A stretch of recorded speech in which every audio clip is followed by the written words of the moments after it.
r/NoSleep. I worked the night shift at an isolated highway toll booth, and had a list of rules to follow. After my first year of college, I was looking for a summer job with long hours and good pay, but one where I wouldn't need to use too much brain power. That's how I ended up with the night shift at a toll booth in the middle of nowhere. I never thought much about it, toll booths were just checkpoints on a highway.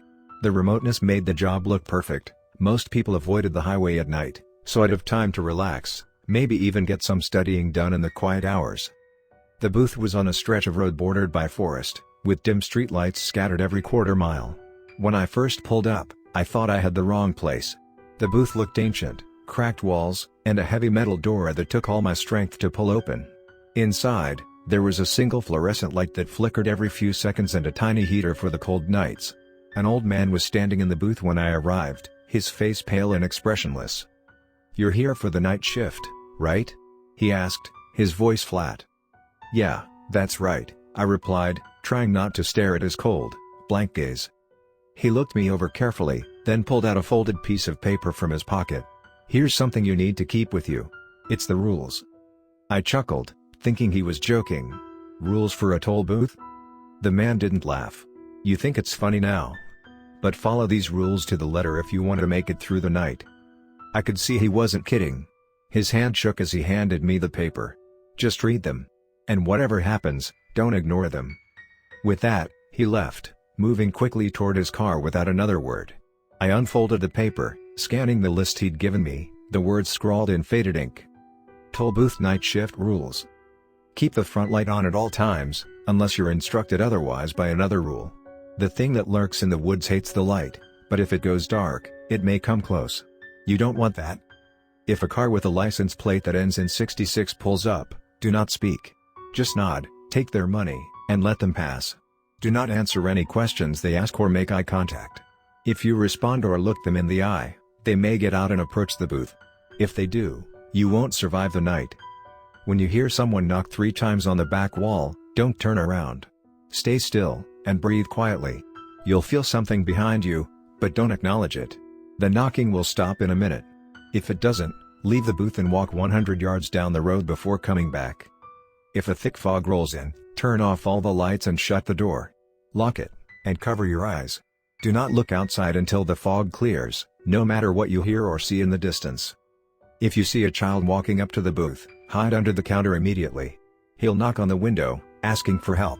No matter how desperate he sounds, do not respond. Stay hidden until he's gone.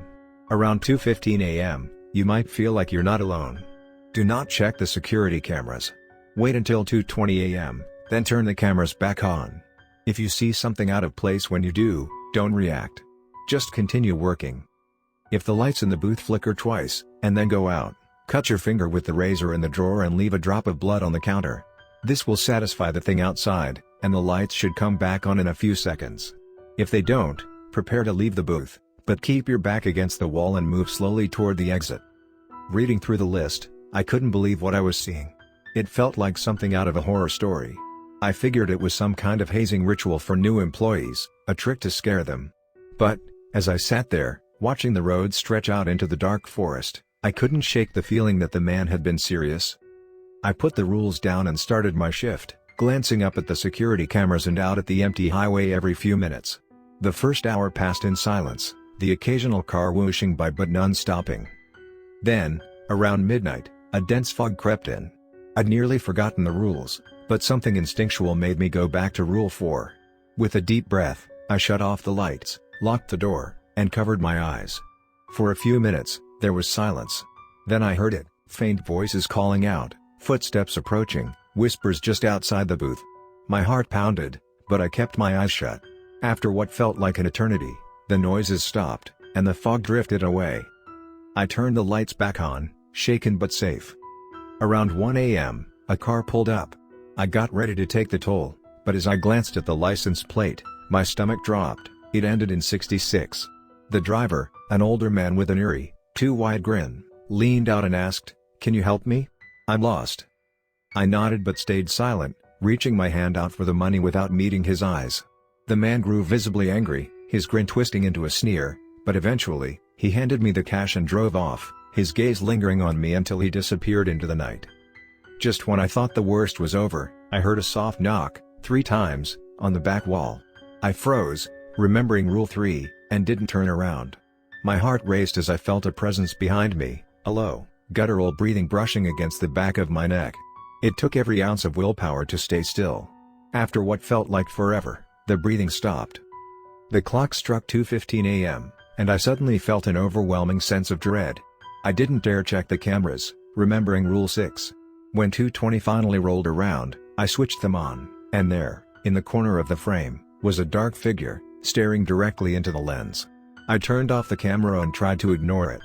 At 3 a.m., the lights flickered twice and then went out completely. I remembered Rule 7, grabbed the razor, and made a small cut on my finger, pressing it to the counter. For a few seconds, there was silence, and then I heard a deep, satisfied growl. The lights flickered back on, and the booth returned to normal. When my shift finally ended at dawn, I stumbled out of the booth, exhausted and shaken. The day manager arrived, giving me a knowing look. "You followed the rules, didn't you?" he asked. I nodded, too tired and terrified to speak. He patted my shoulder. "Good. Not everyone makes it through their first night." I didn't go back for a second shift. No amount of money was worth it. Some nights, though, I still hear that low growl in my dreams, and I wonder what would have happened if I hadn't followed the rules. In the days that followed, sleep didn't come easily. Every time I closed my eyes, I'd feel the dark presence from the booth, standing just behind me, waiting. I couldn't shake the terror of that night or the feeling that it wasn't entirely over. After a week of restless nights, I felt a strange pull to return to the highway. Against my better judgment, I decided to drive out to the booth one last time. Part of me wanted to prove that it had all been some kind of psychological trick, a way to haze new employees into quitting after their first shift.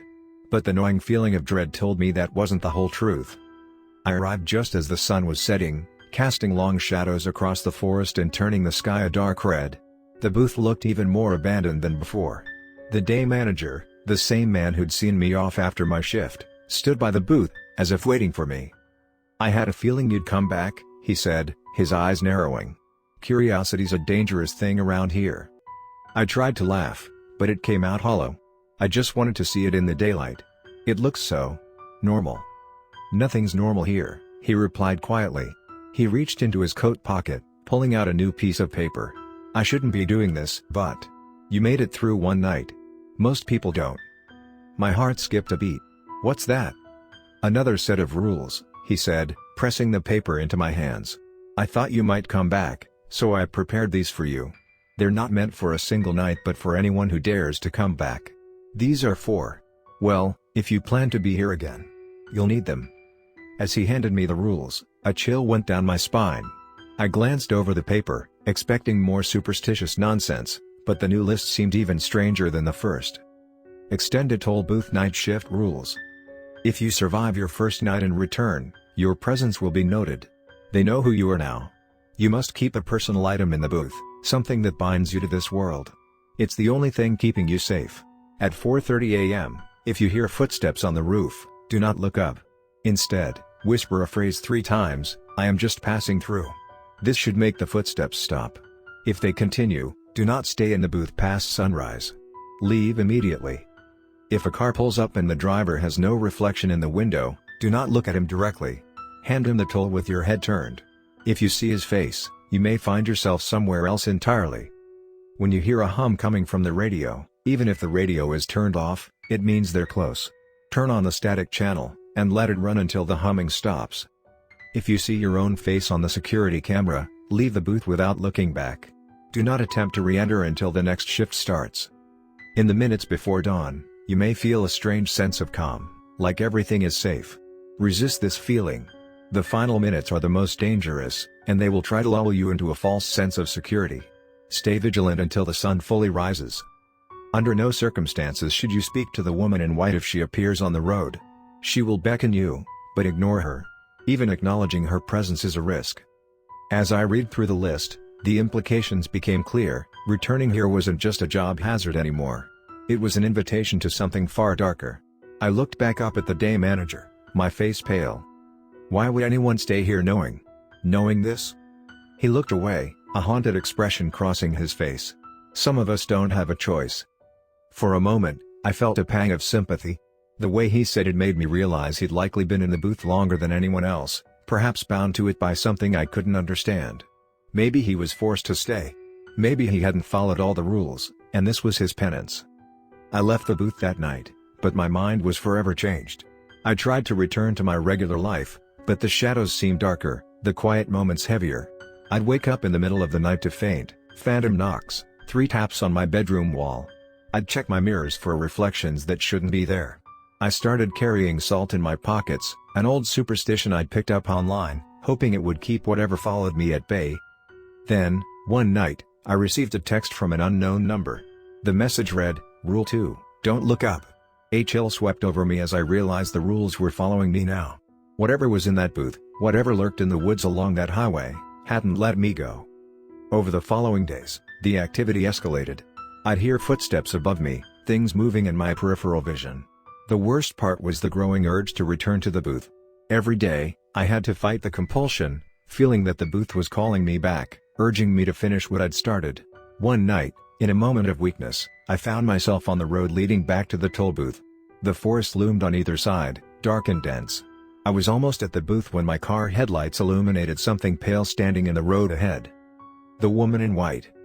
She looked like a ghostly bride, her dress flowing around her feet, her head tilted in that haunting, unnatural way. She raised a hand, beckoning. I gripped the steering wheel, reminding myself of the rules. Under no circumstances should you speak to the woman in white. I averted my eyes, hands trembling as I pressed down on the accelerator, swerving around her. In my rearview mirror, I saw her watching as I sped away, her figure growing smaller and smaller until it faded into the darkness. That was the last straw. I realized I couldn't live like this, haunted, drawn back to that cursed place. The booth was more than just a job, it was a door, a boundary between our world and something far more sinister. The rules were a flimsy defense, a desperate attempt to keep people like me from slipping over the edge. A week later, I packed my bags, left town, and never looked back. I changed my number, moved to a new city, and took a job far from any isolated highways or toll booths. But sometimes, in the dead of night, I still hear those 3 knocks, soft, steady, and waiting. And every time, I remind myself of the last rule on that second list. Stay vigilant until the sun fully rises.